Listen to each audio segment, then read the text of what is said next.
saludamos, como les digo, a nuestros invitados, a Samuel Taborda, psicólogo, y al doctor Juan Felipe Vanegas, neuropsicólogo también, quienes nos acompañan hoy para hablar de la independencia en los niños y en los adolescentes. Y hablábamos fuera de cámaras de que ustedes asesoran a muchos colegios de la ciudad de Medellín. Y en esa asesoría es que se han percatado de la falta de independencia, a pesar de vivir supuestamente en un mundo de libertades, que tienen en muchos casos nuestros niños y jóvenes. ¿Qué puede pasar con esta falta de independencia con los niños cuando tengan que enfrentarse al mundo adulto? Bueno, mira, como padres todos tenemos una misión y es educar hijos sanos y felices. Que sean independientes, que tengan una profesión, no sabemos qué van a elegir, pero por lo menos cuando lleguen a la adultez tengan algo en lo que se puedan desempeñar libremente. Pero ¿qué pasa? Que muchas veces como padres, por comodidad o por el mismo acelere en el que vivimos en el día a día, queremos hacer las cosas rápidos y muchas veces suplimos esas, digamos, necesidades que ellos tienen y las hacemos por ellos. Entonces es así como uno escucha de mamás que dicen, no, es que mi hijo come muy despacio, entonces voy a darle su alimento porque lo va a dejar el transporte o porque vamos a llegar tarde. Y es cuando nosotros decimos, bueno, busquemos otras estrategias, pero permitámosle a los niños que sean ellos mismos los que vayan como supliendo esas necesidades. Porque como tú decías, ¿qué pasa en la edad adulta? La independencia y la autonomía está relacionada directamente con lo que es la autoestima y la autoconfianza. Entonces yo no voy a tener confianza en mí mismo cuando algo que yo sé hacer por mí mismo, como atarme los zapatos, me van a decir, no, espere Samuel, yo se los amarro porque usted no sabe. Y muchas veces caemos en ese error de hacer las cosas por ellos y no permitimos que sean ellos mismos. Pero hay unas edades en las que es muy normal que nosotros les tengamos que ayudar en eso. ¿A partir de qué edad y de qué forma tenemos que empezar a soltarlos con esas obligaciones? Bueno, muy buenas tardes. A partir del primer año ya los niños comienzan a evidenciar algunos aspectos en donde ellos comienzan a pedir esa independencia. Sí. Yo solito, pero es que empieza uno con mucha angustia porque el yo solito es que todavía no saben coger la cuchara, entonces la mitad de la sopa queda en la silla y la otra, un cuarto en la boca del niño y el otro cuarto en el pelo de la mamá, en la cara del niño. Entonces uno dice, no, es que no se alimentó bien porque la mitad la botó. Sí, vale el doble. Miren, en realidad hay algo importante ahí, y es que ellos en todo ese contacto que dices, en todo ese ensuciarse, en todo ese disfrute, porque además es un disfrute de lo que ellos hacen con el tema de la comida, van ganando lo que decía Samuel ahora, en todo ese tema de la seguridad. Es importante dejarlos a ellos, que ellos vayan aprendiendo ese proceso.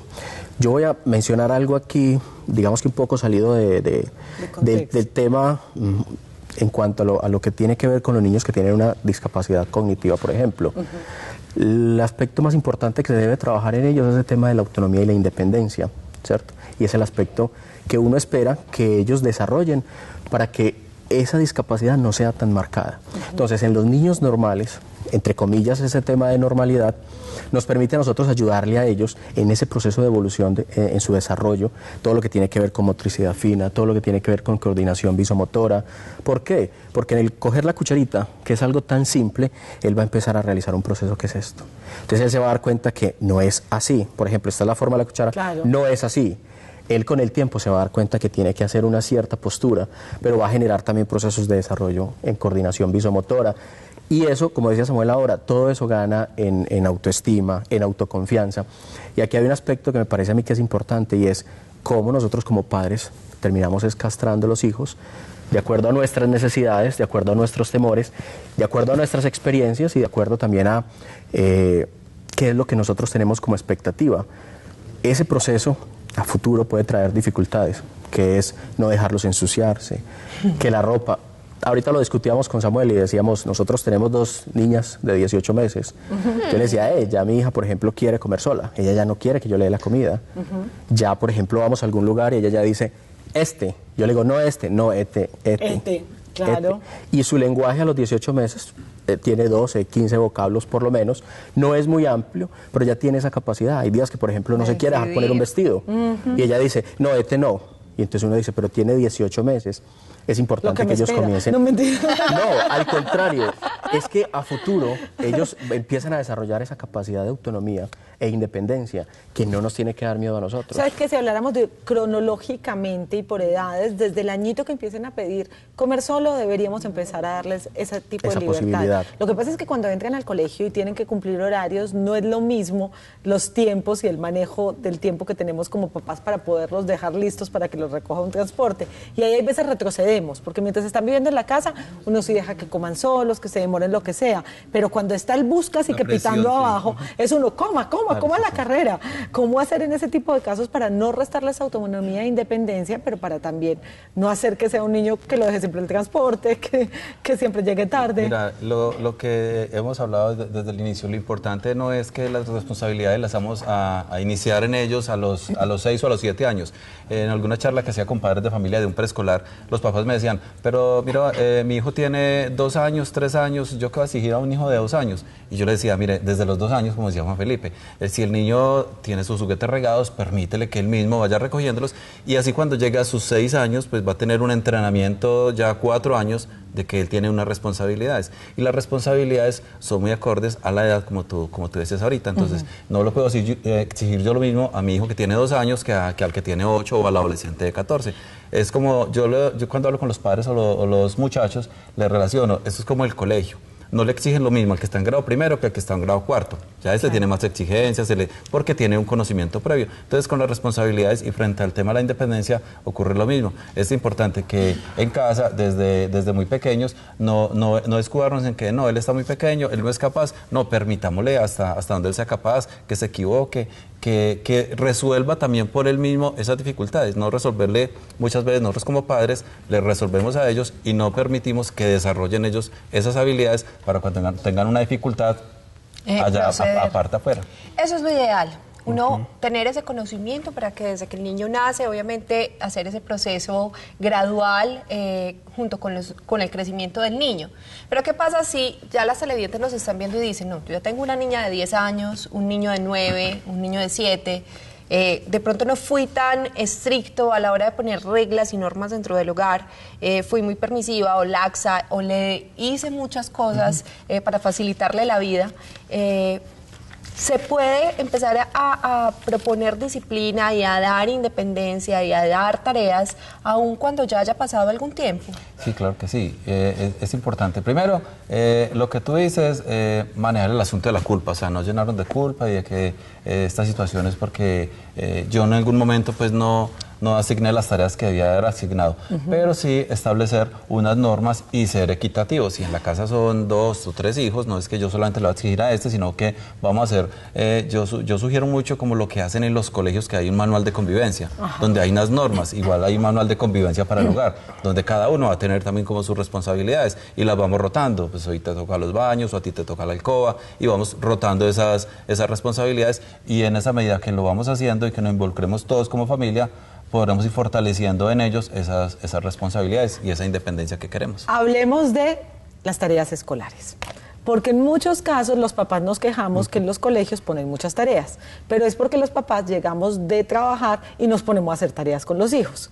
¿Hasta qué edad es conveniente realmente sentarse todo el tiempo a hacer tareas con los niños? ¿Y desde qué momento debo yo dejarles esa labor a ellos y simplemente estar como acompañante o como supervisor por ahí al ladito, que sepan que estoy, pero que no se las haga? La primaria es una etapa fundamental, donde siempre se requiere el acompañamiento en todos los procesos, tanto en los procesos educativos como en los procesos de formación de independencia, de principios, de valores. Es una etapa muy importante. En ese proceso se están aprendiendo los aspectos básicos académicos, lectura, escritura, cálculo. Esa etapa es fundamental y es ahí donde se debe hacer un buen acompañamiento. Cuando uno trabaja todo este desarrollo de la independencia y la autonomía, está trabajando precisamente, casi que es como un ahorro, para cuando llegue al bachillerato, él comience a asumir esa responsabilidad. Bueno. Pero ¿qué ha pasado? Que, a ver, sí es cierto, yo personalmente considero que es cierto que sí hay una sobresaturación de actividades académicas de los pelados. Los recogen a las 6 de la mañana, llegan a las 4 de la tarde y se sientan a hacer tareas hasta las 8 de la noche. Entonces los padres terminan cuando no validando tienen la música, primaria. violín, piano, extracurricularmente fútbol. otras actividades. Exactamente. Exactamente. Entonces, Perdón. Dale. Entonces ahí sí es cierto, considero que sí es cierto que en algunos aspectos hay una sobresaturación y que finalmente son los padres, incluso por salir del paso, quienes terminan haciendo las actividades. Son los que terminan haciendo la consulta en internet, haciéndole la cartelera, pegándole las laminitas. Y mira, y en el colegio incluso las mismas profesoras me dicen, Samuel, es que mire, pues la tarea quedó muy bonita, pero le hace la nota. Felicitaciones a la mamá porque le quedó muy bonita la tarea y el niño ganó un 1.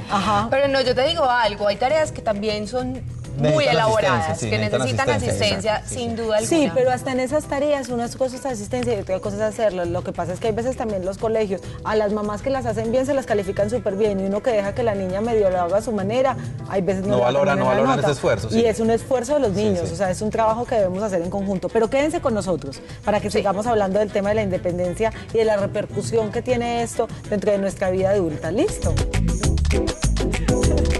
Seguimos con nuestros invitados hablando de la independencia de los niños y ya hay muchas preguntas de nuestros televidentes, así que vamos a empezar por orden.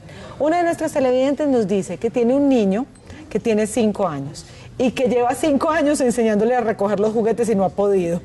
¿Cómo hacer en este caso para montar bien esas rutinas?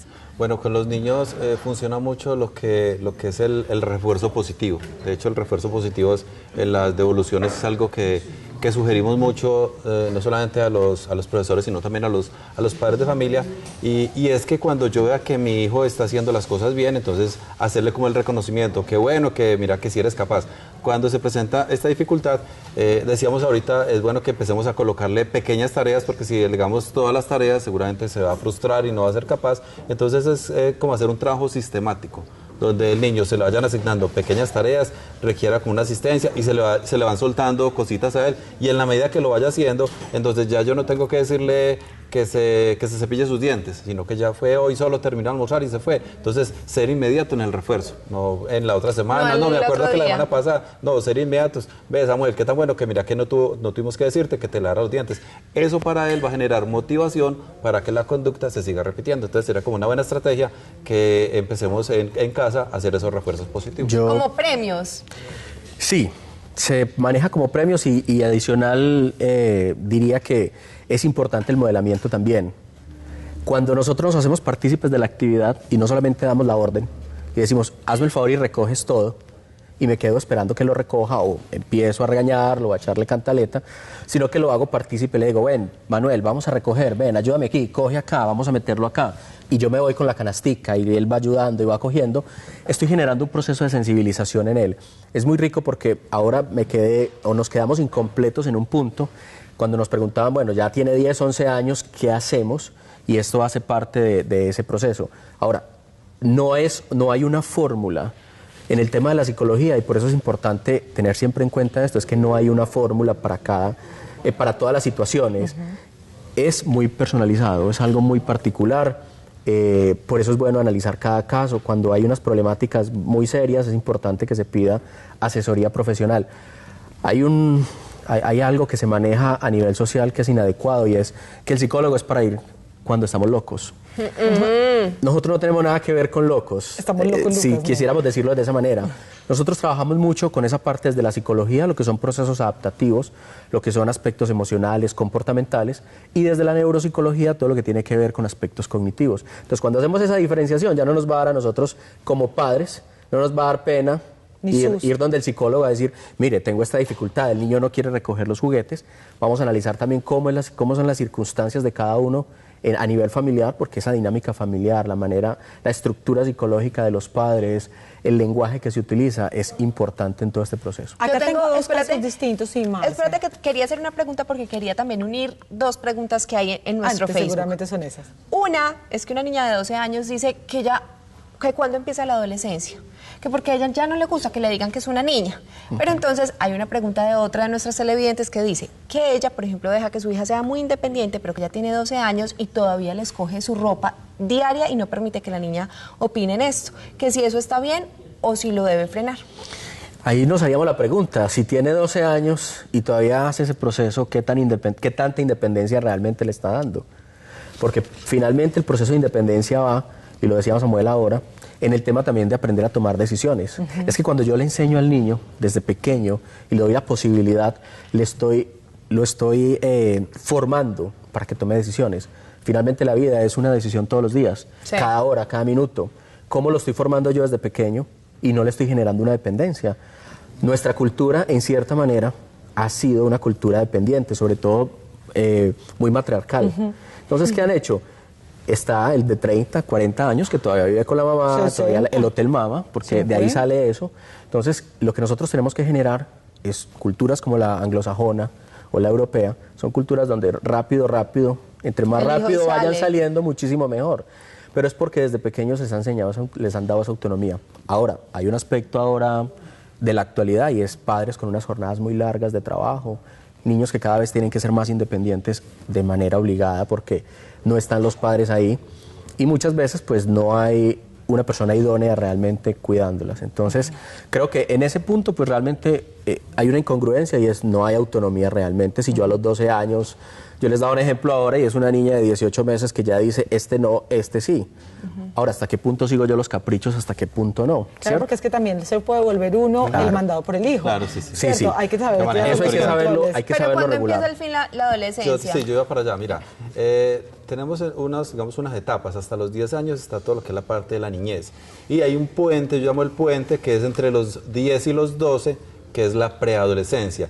Y es, digamos, como la parte más difícil de los muchachos, porque es la que conocemos como los niños invisibles, porque son muy grandes para unas cosas, pero son muy muy pequeñas chiquitos para para otras. De hecho, esta semana nomás me decía una niña, es que no me invitaron a la fiesta porque estaba muy grande, pero igual no me dejan salir porque muy ya soy chiquita. muy pequeña para hacer otras cosas. Entonces, como resolviendo la pregunta a la televidente es eso, o sea, si están los 12 años, está casi que Preadolescente, todavía un en la paso preadolescencia, en transición para adolescencia. Acá tenemos dos televidentes que tienen casos parecidos pero distintos. Tienen los dos niños que están en el kinder. Una dice, yo soy muy aprensiva, entonces mi niña está en la guardería, pero yo no veo la hora de que sean las 12 del día para ir a recogerla y llevármela para la casa porque me muero del susto. Y la otra televidente dice que cuando lleva a la niña al jardín, la niña llora desde que está en la puerta hasta que la recogen. Hablemos un poquito de este tipo de casos y cómo podemos orientarlas. Fíjese que, por ejemplo, en este caso no parecieran tan diferentes. Sí. Precisamente porque en ambos hay un nivel de dependencia. Puede que en uno más dependencia del niño hacia la madre y en el otro más de la madre hacia el niño, pero en ambos casos hay un nivel de dependencia importante. Cuando nosotros empezamos ese proceso desde temprana edad, estamos generando ese proceso, esa independencia, incluso emocional, porque está la independencia emocional.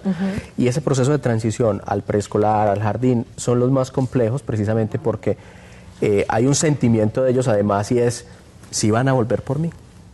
Si van a regresar, mi papá se va a ir. Angustia. Es una pérdida momentánea. Entonces hay que enseñarles a ellos desde pequeños que esas pérdidas cuando salimos a trabajar, por ejemplo, que los dejamos y vamos a salir a trabajar, ellos deben empezar a manejar ese concepto de, bueno, es momentáneo, ellos regresan en un tiempo. Pero yo les digo una cosa, uno como padre de familia, ¿cómo hace para manejar esa ansiedad? Yo, por ejemplo, no soy mamá todavía. Pero yo veo un niño que está montado y uno le dice, te vas a caer y él sigue montado. Yo no soy capaz y me da mucha angustia porque mi mamá también era muy ansiosa con nosotros y es algo que yo no quisiera repetir con mis hijos. Pero en el momento de ver los niños en un estado de vulnerabilidad, a mí también se me para el pelo y salgo corriendo. No, se va a quebrar la cabeza, se va a matar, muchachito, venga. Y uno, ¿cómo hace para controlar Mira, eso? lo que sucede y Se lo pongo de un susto. asociándola a la pregunta de la televidente, en los jardines he tenido yo esta experiencia pues como asesor de ellos y de hecho hablamos con los padres. Cuando el niño está en el jardín y entra de alguna manera tranquilo, pero yo como mamá salgo y estoy con la lágrima acá, Sí. o sea, es un Me estoy pasando mi ansiedad. es un mensaje que yo estoy dejando al niño porque entonces, bueno, y ella porque está llorando, ¿qué me va a pasar ¿Qué es acá? esto tan No van a horrible? volver. Y de hecho hay unos niños que es el pensamiento que le transmiten a uno, como decía Juan Felipe ahorita, o sea, si van a venir por mí. Y cuando uno de los niños empieza a llorar, se vuelve como un efecto dominó, porque entonces el que está tranquilo, entonces lo que sugerimos es que en lo posible, es duro porque para el padre es digamos una especie de desprendimiento porque ya va a estar un determinado tiempo en el colegio y que si me va a dar duro, ojalá no lo haga delante del niño porque voy a transmitir como esa angustia a él. Acá ay, qué pena. Sí, dale. Termina No, y para entonces, poder contarte esto. que en la medida que el padre o la mamá, que son las que los llevan a los jardines, entonces asumir primero que todo como esa situación. Si siento que es que yo tengo un apego muy fuerte con el hijo, con la hija, porque soy muy muy sobreprotector o sobreprotectora, entonces ya buscamos acompañamiento profesional. Es que este de Vivi me parece que es importante de resolver porque es un niño que es pequeñito, pero ya está mostrando ciertas cosas que hay veces la independencia se puede confundir con rebeldía, ¿cierto? Entonces es un niño de 9 años que está en quinto de primaria, bien avanzado, incluso fue promovido hace 2 años de grado y fue víctima del bullying el año pasado en el colegio. Entonces, por esa razón, ella decidió cambiarlo de institución educativa y desde eso el niño ha tenido muy malo rendimiento académico, ha perdido materias y que no le sirve ningún castigo. Ni el computador, ni el televisor, ni la salida a la calle, absolutamente nada le sirve. ¿Qué puede estar manifestando un niño como este y cuál es el mensaje que él quiere darle a sus papás? Porque por lo general nos están hablando. Mire, aquí en este punto particular yo pienso que hay que analizar todas las variables bajo las cuales se tomaron la decisión, solamente porque había una situación particular de agresión por parte de los compañeros, pero también desde ahí hay que empezar a analizar entonces qué estaba pasando con el niño, ¿cierto? Importante aquí hacer un estudio completo. Desde la parte de neuropsicología se evalúan los diferentes aspectos, lo que tiene que ver con el componente cognitivo, el emocional, el comportamental y a nivel familiar. Pienso que para tomar una decisión de este tipo, y es adelantar un niño de un grado escolar, deben considerarse todas las variables, porque estas variables en el proceso de desarrollo interactúan permanentemente. Entonces, ¿es la solución adecuada o es mi expectativa como padre? A veces ponemos una expectativa muy grande sobre los hijos pensando que porque tienen muy buena capacidad o tienen muy buen desempeño podrían dar más, pero resulta que termina pasando algo como esto y es realmente era muy bueno o es muy bueno, pero es para estar en ese nivel, con ese nivel de exigencia, aunque sobresalga sobre los demás, pero no es para promoverlo a un grado superior. Aparte de que eso trae una cantidad de problemas adaptativos. Venga, ¿qué es lo que está pasando con él? Se nos acabó el tiempo, pero yo quiero que por favor les regalemos un número telefónico a nuestros televidentes porque tienen muchas consultas. ¿A dónde los pueden llamar? Bueno, el número telefónico de nosotros es el 230-9088. 230-9088. Se llama Centro de Servicios Neuropsicológicos. Ajá. Nosotros abordamos diferentes problemáticas. Tenemos la parte de pedagogía, la parte de psicología, la parte de neuropsicología. Y trabajamos con diferentes problemáticas en el tema de niños y adolescentes. Es que eso es lo ideal, definitivamente, como decíamos al principio del programa, los niños no vienen con manual. Cometer errores, facilísimo, y en nombre del amor, todos. Uno muchas veces queriendo a sus hijos y queriendo lo mejor para ellos también puede equivocarse y es completamente normal y natural. Lo importante es pedir ayuda cuando lo necesitemos. Y como decía Juan Felipe, pues es que el psiquiatra no es para los locos, el psicólogo no es para los locos. Cuando uno necesita una ayuda adicional, hay que buscarla. Yo les voy a pedir muchísimas que se queden aquí con nosotros, si bien el programa ya se acabó, tengo consulta externa. Ya.